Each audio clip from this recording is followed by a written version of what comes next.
My sister and I graduated from medical school together, but our parents paid off only her student loans while I stood in my parents' kitchen, absolutely still, as if the ground beneath me had shifted and I was the only one who noticed.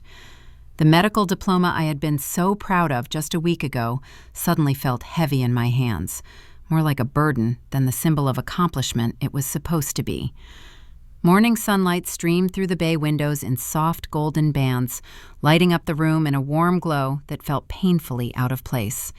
It made everything look peaceful, celebratory, almost beautiful, which made the cold settling in my chest feel even sharper. "She deserves it more, honey." My mother's voice floated through the air like it weighed nothing, as if she were commenting on a recipe instead of sending a knife directly into my ribs. She didn't even look at me. She just kept arranging her tower of artisan cupcakes on the 3-tiered crystal stand, the one she reserved for holidays and special family moments.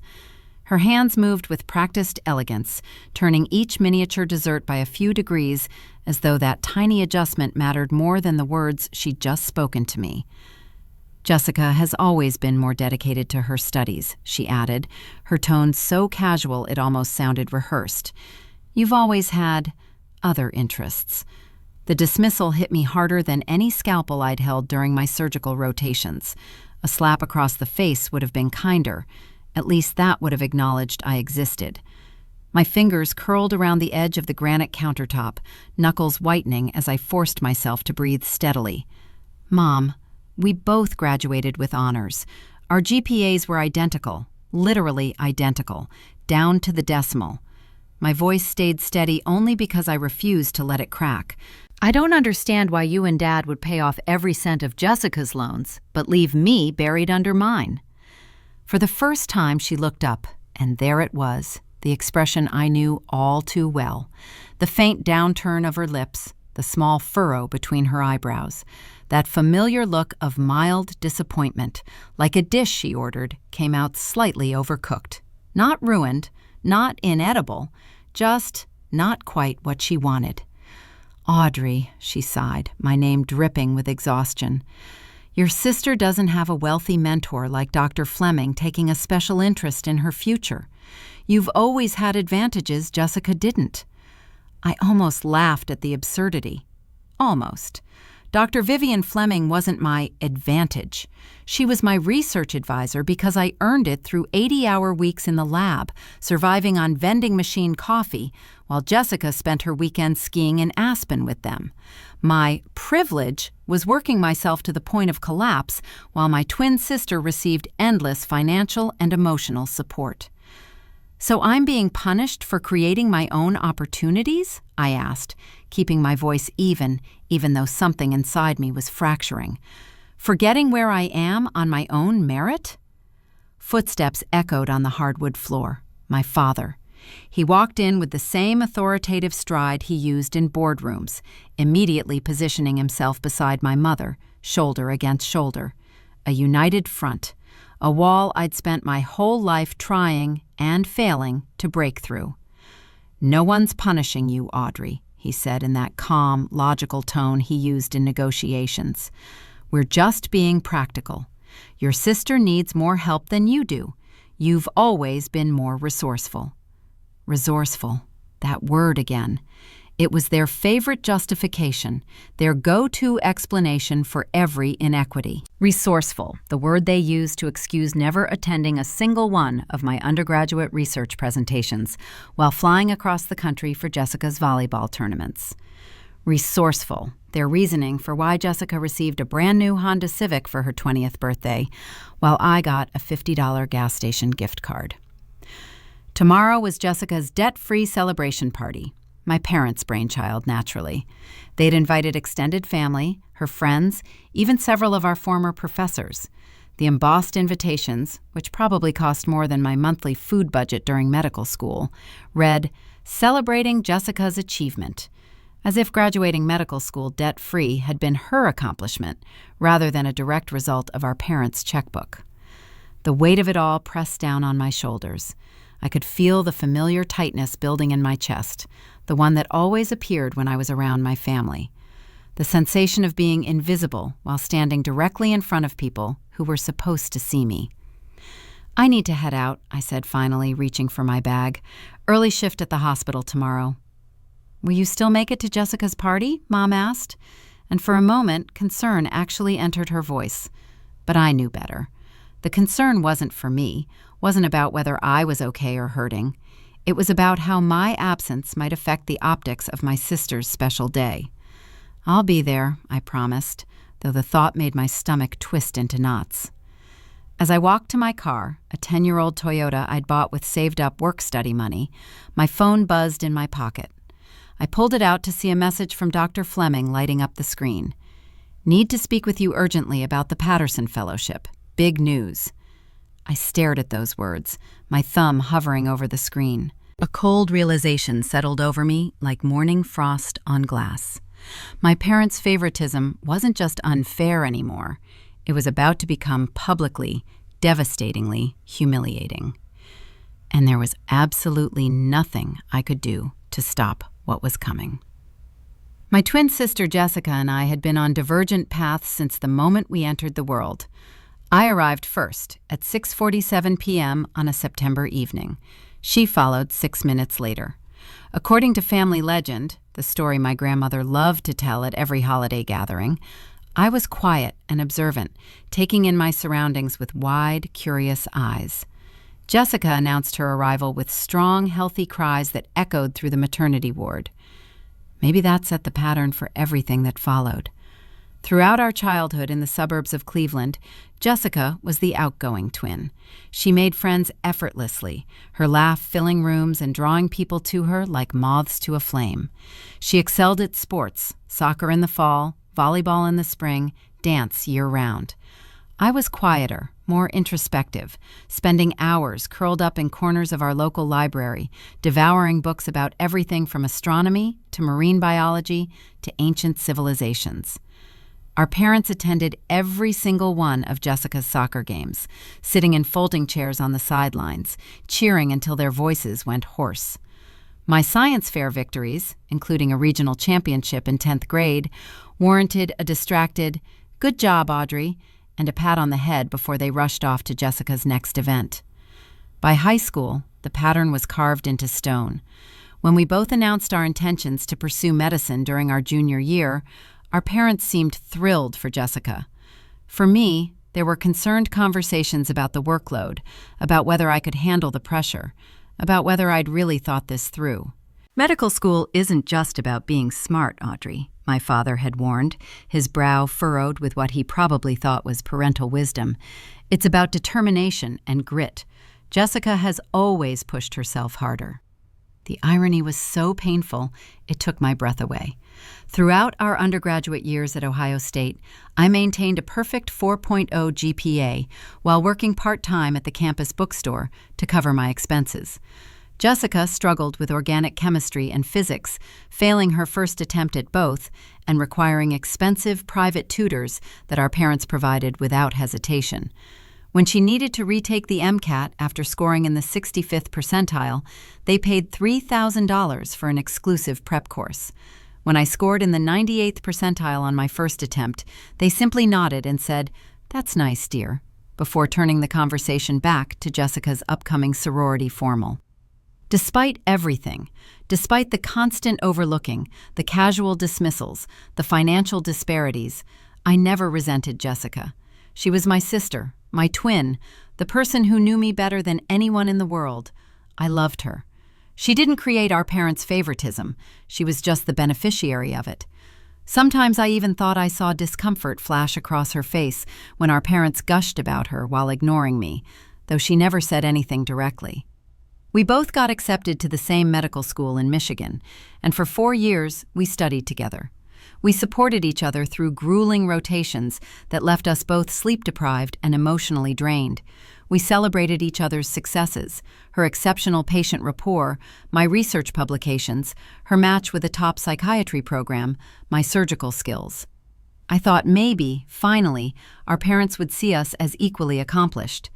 Instead, they found new and creative ways to elevate Jessica's achievements while minimizing mine. When I was selected to present research at a national conference in Boston, Jessica had coincidentally received an award for community service that same weekend in Cleveland. Guess which event our parents attended? But everything changed during our final year when Dr. Vivian Fleming, a renowned neurosurgeon with a research portfolio that made other doctors' resumes look like grocery lists, took notice of my work on pediatric traumatic brain injuries. Under her mentorship, I flourished. For the first time in my life, I had someone who recognized my potential, who pushed me to excel not despite my personality, but because of it. Someone who saw my quiet focus as strength rather than deficiency. "You have a gift for research, Audrey," Dr. Fleming told me one afternoon in her office, her sharp blue eyes holding mine. "You see patterns others miss. That kind of analytical insight can't be taught. It's innate." If only my parents could see me through her eyes. If only they could witness me the way Dr. Fleming did, as someone valuable, capable, worthy of investment. The morning before Jessica's celebration, I met Dr. Fleming in her office on the 4th floor of the medical center. She was a striking woman in her early 60s, with silver hair cut in a sharp bob and penetrating blue eyes that seemed to look directly into your soul. Her office walls were covered with awards, framed publications in prestigious journals, and photographs of her standing alongside medical luminaries from around the world. "Audrey, sit down," she said, gesturing to the leather chair across from her mahogany desk. Her voice was warm, but carried an undertone of something I couldn't quite identify. Excitement, maybe. "I have extraordinary news." My heart began to race. For weeks, I'd been waiting to hear about the Patterson Fellowship at Johns Hopkins, the most prestigious neurosurgical research position in the country. Only one graduating medical student nationwide would receive it each year. The competition had been brutal, the application process exhausting. "The committee has made their decision on the Patterson Fellowship," Dr. Fleming said, her expression carefully neutral. I held my breath. The silence stretched for what felt like hours, but was probably only seconds. "They've selected you." She broke into a broad smile that transformed her usually serious face. "Congratulations, Dr. Audrey Collins. You're going to Baltimore." Joy, disbelief, and validation crashed over me in waves. The Patterson Fellowship, the pinnacle achievement for any neuroscience researcher. Mine. I had earned this. Not through family connections, not through financial advantages, but through my own merit, my own work, my own sleepless nights and relentless dedication. I don't know what to say," I stammered, my voice thick with emotion. "You earned this, Audrey," Dr. Fleming said firmly, leaning forward. "Your research on neurovascular regeneration after traumatic injury was groundbreaking. The committee was particularly impressed with your dual approach, combining surgical innovation with pharmacological intervention. They said it showed a level of creative thinking rarely seen in someone at your stage of training." The fellowship included a generous stipend that would cover living expenses in Baltimore. It included a housing allowance. And most importantly, most life-changingly, it included complete loan forgiveness. I would be debt-free, just like Jessica, but I would earn it through my own merit rather than parental favoritism. "There's more," Dr. Fleming continued, her eyes taking on a mischievous twinkle I'd never seen before. "I've been invited to Jessica's celebration tonight. Your parents extended an invitation as a courtesy to faculty, not knowing about our close mentorship relationship. I'd like to announce the fellowship news there, if you're comfortable with that." My stomach dropped to somewhere around my knees. "I don't know, Dr. Fleming. It's supposed to be Jessica's night. My parents might see it as me trying to steal her spotlight." Dr. Fleming's expression hardened slightly, her jaw setting in that determined way I recognized from difficult surgeries. "Audrey, I've observed your family dynamic over the past 2 years. I've seen your parents at hospital functions and research presentations. I've heard how they speak about both you and your sister. I understand your hesitation, I truly do, but sometimes recognition needs to be public to be acknowledged at all." She was right. I knew she was right. If my parents heard about the fellowship privately, they'd find some way to minimize it, to attribute it to luck or timing rather than achievement. They'd probably suggest Dr. Fleming had pulled strings, that I hadn't really earned it on my own merit. "Okay," I nodded slowly, my heart pounding. "You can announce it." As I left her office, walking through the hospital corridors that had become so familiar over the past 4 years, my phone buzzed with a text from Jessica. "Mom's going overboard for tonight. It's embarrassing. Wish she'd put this much effort into celebrating both of us graduating. See you there." I stared at the message, confused and touched in equal measure. It was the first time Jessica had ever directly acknowledged our parents' unequal treatment. Before I could formulate a response, another text came through, this one from my mother. "Don't forget business casual for tonight, and please let your sister have her moment. This is very important to her." The contrast between the two messages was jarring, like whiplash. Maybe I had been wrong about Jessica all along. Maybe she saw more than I'd given her credit for. And maybe tonight would reveal truths my parents had been avoiding for 26 years. Jessica's debt-free celebration was being held at Riverside Terrace, an upscale restaurant in downtown Detroit with floor-to-ceiling windows overlooking the water. My parents had rented out the entire rooftop space, an extravagance that surely cost several $1,000s. As I stepped off the elevator into the evening air, I was immediately greeted by an enormous banner stretching across the bar area. "Congratulations, Dr. Jessica Collins." No mention that there were now 2 Dr. Collins in the family, just one.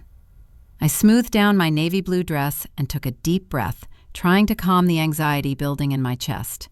This was Jessica's night, regardless of what Dr. Fleming planned to announce. I wouldn't let years of accumulated resentment ruin my relationship with my twin. "Audrey!" Jessica spotted me immediately, breaking away from a cluster of relatives to rush over. She looked absolutely stunning in a silver cocktail dress that caught the light beautifully. Her blonde hair, identical to mine in color but cut in a trendy bob, while I kept mine long, was styled in perfect waves. "Thank God you're here. Aunt Patty has asked me 5 times if I have a boyfriend yet. 5 times. I laughed despite my nerves. "What did you tell her?" "That I'm married to medicine, but if she knows any eligible neurosurgeons, I'm taking applications." Jessica linked her arm through mine, and I felt some of the tension leave my shoulders. Seriously, though, this is ridiculous. Mom invited half the medical school faculty. Dean Wilson is here, like the actual dean. I scanned the crowded terrace and indeed spotted Dean Wilson, distinguished in his gray suit, chatting animatedly with our father near the bar. "Wow," I breathed. "They really went all out." "Too all out," Jessica said, lowering her voice. "It's mortifying. And why just for me? We both graduated. We both worked ourselves to exhaustion for 4 years. We both earned our degrees."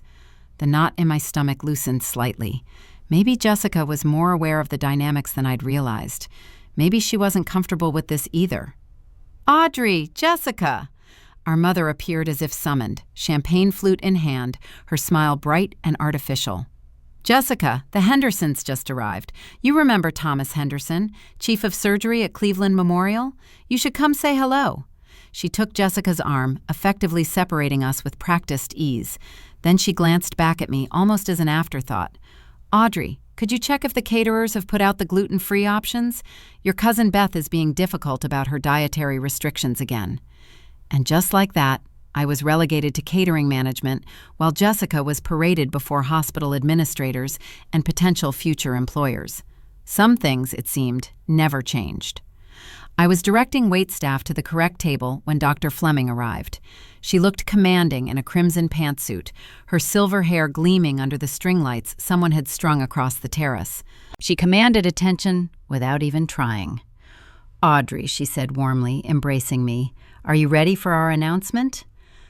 "I'm not sure," I admitted, my stomach churning. "The timing feels complicated." Dr. Fleming surveyed the party, taking in the banner, the professionally decorated 3-tier cake with just Jessica's name in elegant script, the slideshow playing on a large screen that featured Jessica prominently in every photo, while I appeared occasionally in the background, slightly out of focus. "I see," she said quietly. "More complicated than I realized." Across the terrace, I watched as my parents introduced Jessica to Dr. Margaret Wu, the chief neurosurgeon at Detroit Medical Center, the hospital where both Jessica and I had applied for residency positions. My stomach clenched. Were they trying to secure Jessica a spot through personal connections? Was this another advantage she'd receive while I had to rely on my applications alone? "Here they come," Dr. Fleming murmured. My father had spotted Dr. Fleming and was now approaching with my mother and Jessica in tow. Their path was slow, interrupted by guests who wanted to chat, but they were definitely heading our way. "Dr. Fleming," my father said, extending his hand with that practiced corporate charm, "what an honor to have you join us this evening. I understand you've done some work with Audrey?" "Some work?" Dr. Fleming raised an eyebrow, her tone perfectly pleasant but with an edge I recognized. "Audrey has been my primary research partner for the past 2 years. Her contribution to our traumatic brain injury study was instrumental to its success. In fact, I'd say she was the driving force behind our most significant findings." My parents exchanged a glance I couldn't quite interpret.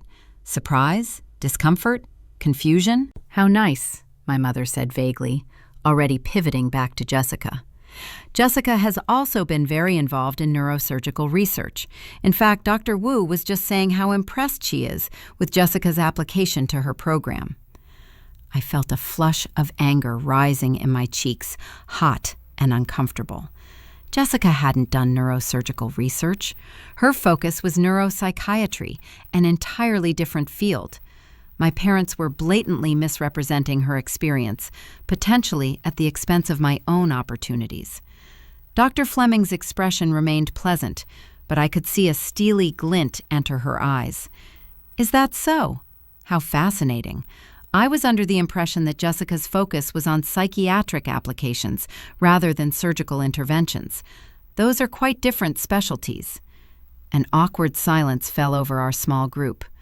I wanted to disappear, to melt into the floor. This announcement was going to make things worse, not better.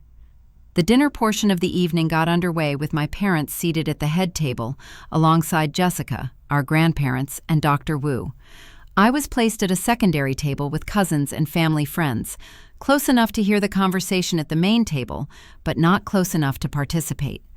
"We always knew Jessica was destined for greatness," my father was saying to Dr. Wu, his voice carrying across the space.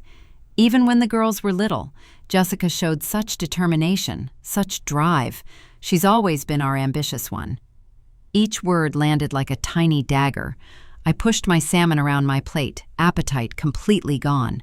Nearby, Dr. Fleming was seated with other faculty members, occasionally catching my eye with sympathetic glances that somehow made it worse. After dessert was served, those elaborate cupcakes my mother had spent hours arranging, my father stood and tapped his champagne glass with a fork. The crystal ringing cut through the conversations, commanding attention. "Thank you all for coming to celebrate our daughter Jessica's remarkable achievement," he began, his lawyer voice in full effect.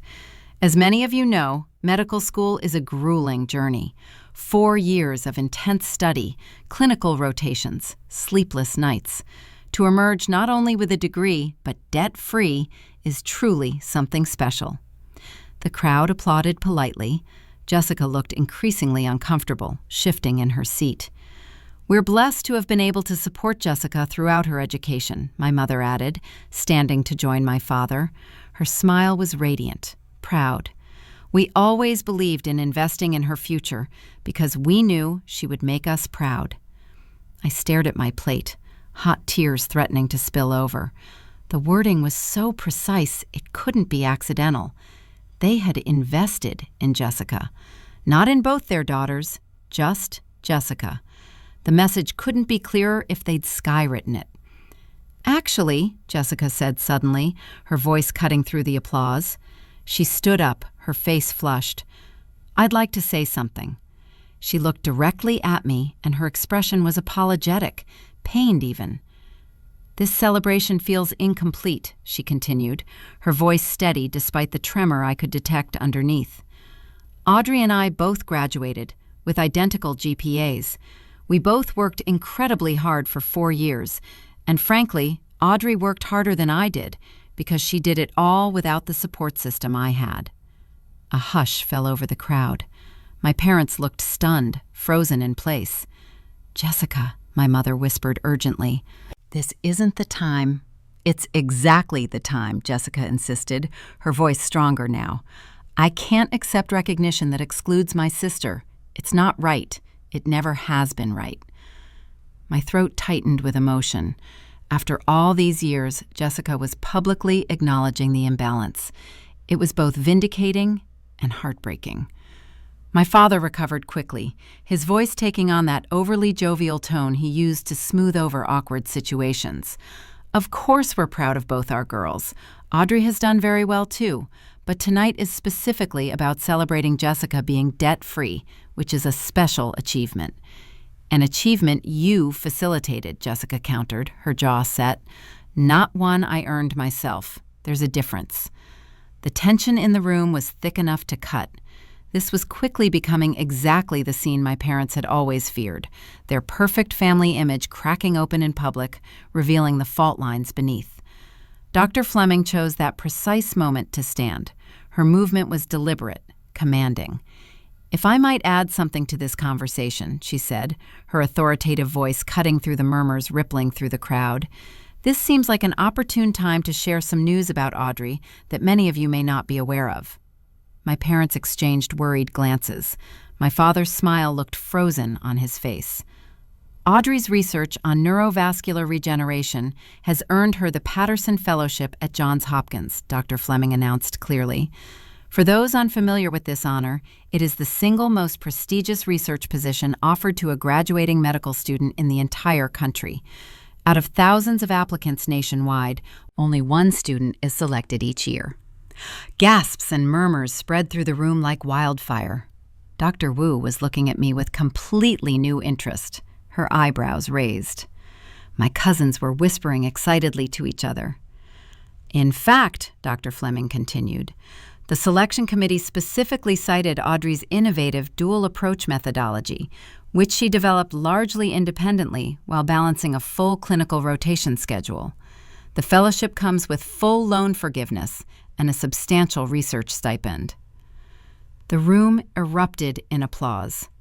Genuine, enthusiastic applause. For me. People were turning in their seats to look at me, smiling and nodding with respect and admiration. Several colleagues I'd worked with during rotations were giving me thumbs up.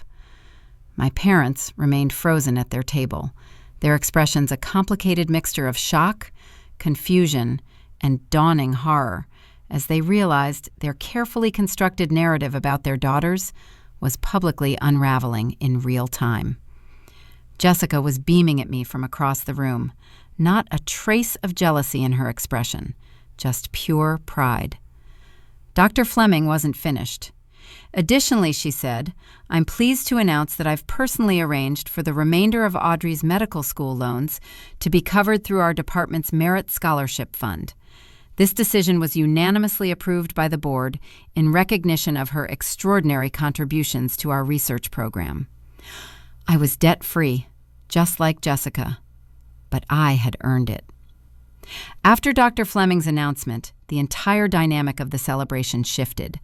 Faculty members who had previously gravitated toward Jessica were now approaching me, asking detailed questions about my research methodology and congratulating me on the fellowship. Several of my clinical supervisors shared glowing stories about my work with patients, stories I hadn't even realized they'd noticed or remembered. My parents remained at their table, shock still evident on their faces. They weren't just processing the news of my fellowship and loan forgiveness. They were witnessing the complete dismantling of the narrative they'd constructed about their daughters for 26 years. The quiet, self-sufficient twin they had consistently overlooked was now the center of professional admiration. Jessica made her way to my side, 2 glasses of champagne in her hands. She handed me one with a broad smile. "Congratulations, sis," she said, clinking her glass against mine. "The Patterson Fellowship. That's absolutely incredible. Why didn't you tell me you were even being considered?" "I only found out this morning," I admitted, "and I didn't want to overshadow your celebration." Jessica frowned, and for a moment she looked genuinely upset. "This ridiculous party was Mom and Dad's idea, not mine. I tried to tell them it was over the top and unfair to you, but you know how they get once they've decided on something." You did? I asked, surprised. Of course I did, Jessica said, looking hurt that I'd even question it. Audrey, I've always known they treated us differently. I didn't know how to fix it without making things worse. I didn't know what to say. Before I could respond, Dr. Margaret Wu approached us, her expression warm and interested. Dr. Atme, I was very impressed by Dr. Fleming's account of your research. We should discuss whether you'd consider bringing your work to our neurosurgery department instead of Johns Hopkins. I realize that's probably not possible given your commitment, but I wanted to express our interest. I blinked in surprise, momentarily speechless. She's already accepted the Patterson, Jessica interjected, putting her arm around my shoulders proudly. It's a once-in-a-lifetime opportunity. But you should know, my sister never does just one revolutionary thing at a time. I'd bet she'll have another groundbreaking study underway within months of arriving in Baltimore. Dr. Wu smiled warmly. Well, when you've completed the fellowship, please keep Detroit in mind. We'd be fortunate to have you. She nodded to Jessica. Both of you, in your respective specialties. After she walked away, I turned to Jessica in amazement. You didn't have to do that. I know, Jessica said simply, but I wanted to. You didn't have to stay quiet all these years either, but you did. Maybe we both need to start speaking up more. Across the room, I saw my parents finally rising from their table. They moved hesitantly in our direction, their path slow and interrupted by guests who wanted to talk about me. A novel experience that was clearly unsettling for them. Here they come, Jessica murmured. Ready for this? Not really, I admitted.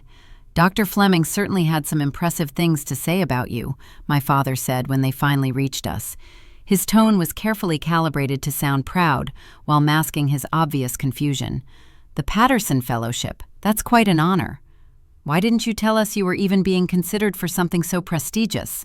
My mother asked, a hint of accusation creeping into her voice, despite her attempt to sound pleased. Would it have mattered? I asked quietly. You've made it pretty clear where your support and interest lie. My parents exchanged uncomfortable glances. That's not fair, Audrey, my father began. We've always supported both of you, my mother interjected quickly.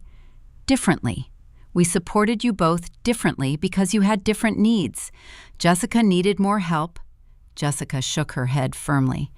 Mom, Dad, let's not do this tonight.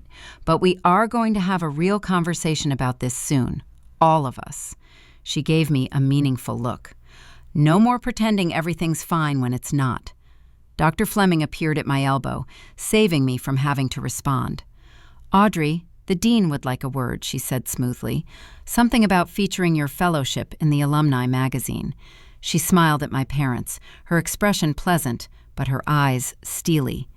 You must be incredibly proud to have raised two such accomplished daughters, though I imagine it's particularly gratifying to see Audrey's hard work recognized after all she's overcome on her own. The emphasis on overcome and on her own was subtle but unmistakable. My parents had the grace to look embarrassed. Well, my mother said weakly, we've always known Audrey was special, too. Too little, too late. The week after the celebration was transformative in ways I couldn't have predicted. News of my Patterson Fellowship spread through the medical community in Detroit, and suddenly, doors that had been firmly closed to me swung wide open. Former professors who had given Jessica extensions but denied mine were now emailing enthusiastic congratulations. Classmates who had barely acknowledged my existence during 4 years of medical school suddenly claimed we'd been close friends all along. My parents, meanwhile, were attempting damage control. They showed up at my apartment 3 days after the party, their arms full of gift bags and forced smiles plastered across their faces. We've been thinking, my father said as he placed a small velvet box on my coffee table. With both of you graduating and starting your careers, we should get you girls something special. We got you this. Inside the box was a rose gold watch with a mother-of-pearl face.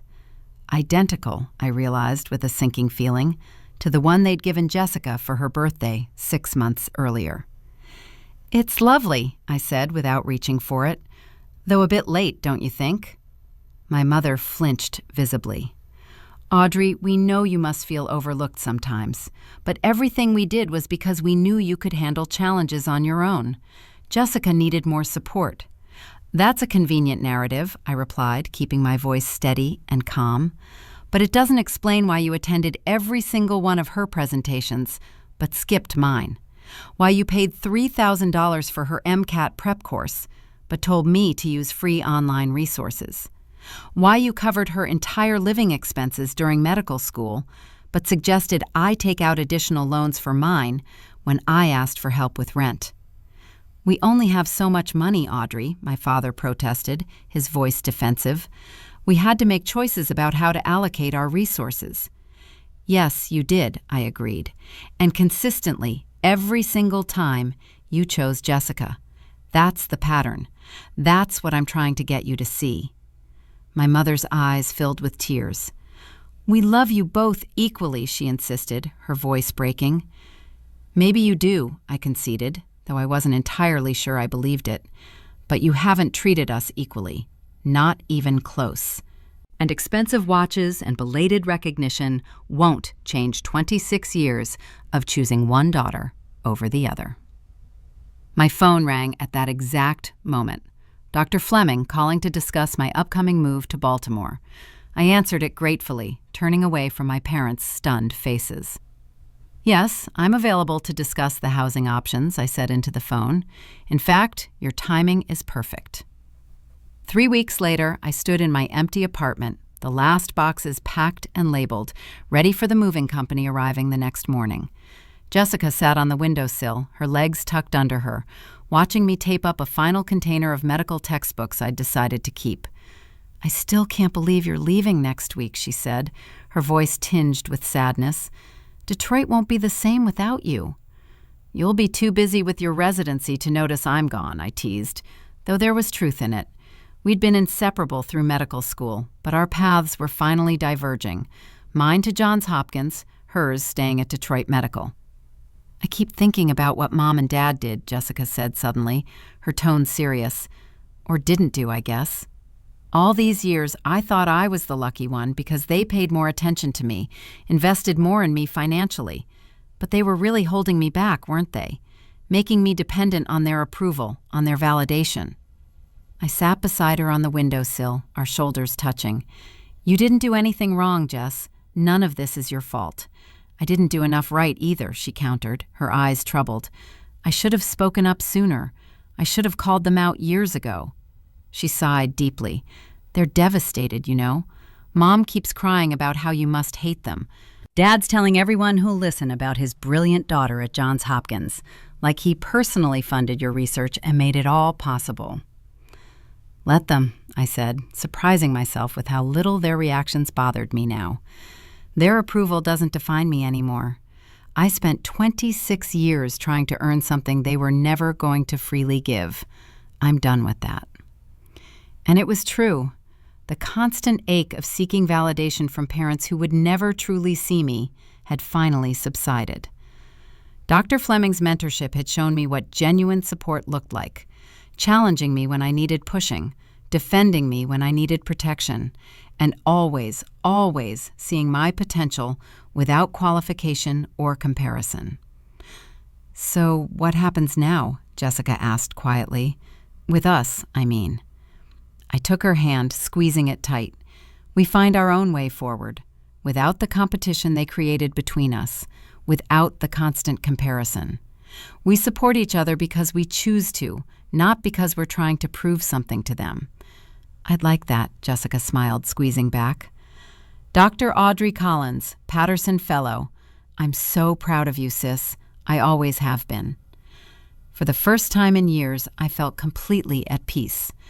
The path ahead was challenging. Baltimore, a new city, groundbreaking research, expectations to meet.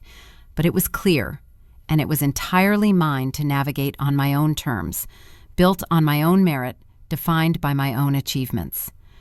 The next morning, as the moving truck pulled away from my apartment building, I didn't look back. I was finally moving forward.